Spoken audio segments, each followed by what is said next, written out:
د پورې کلي اوسېدونکی یم. موږ سهار 9:30 بجې شاوخوا موږ راتللو نو چون د کښتۍ ظرفیت هم کم و خو د مشکلاتو له وجې موږ کې ډېر کسان راکېناستلو هر یو ځان رسوي خپل هدف ته.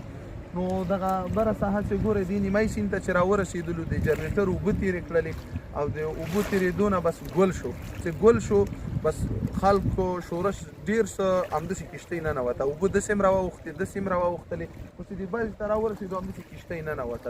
کښتۍ ننوتله نو بس هر سړی په خپل ځان شو هېڅ چا هم داسې نه ده کړې چې مثال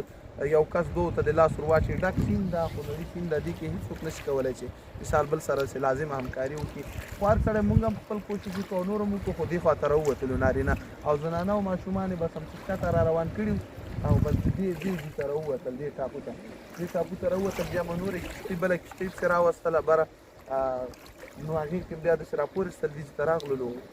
کلینیک ته مو انتقال ما د خولۍ څادر همدغسې په ولې پروت و واسکټ مې وتاړه ټلیفونونه مې په بډو کې ومنډل او بس چې څنګه واوښتله د خلکو ته مې غږ ور واچاو د ډاډګیرنې په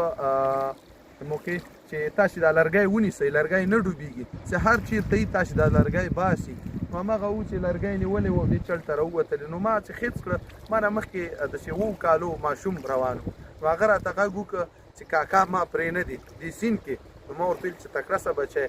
ته وتی سې نو بس همغه سره مې هم کومک کاوه بس همسې دیکه کاوه دې سیند کې او ته یو بل ماشوم و هغه سړی و د هغه زوی و هغه نه مې خپل زوی راواخېست هغه مې یو لاس کې مې دا زوی نیولی و او یو دا ماشوم و دا 7 کلن او هغه هم دغه بلې ونې ګورئ دې ته هم راویستلې بس هغه هم چې راویستلې مونږ هم اوبه تېرې سوې وې نو بیا مونږ هم په خپل ځان نه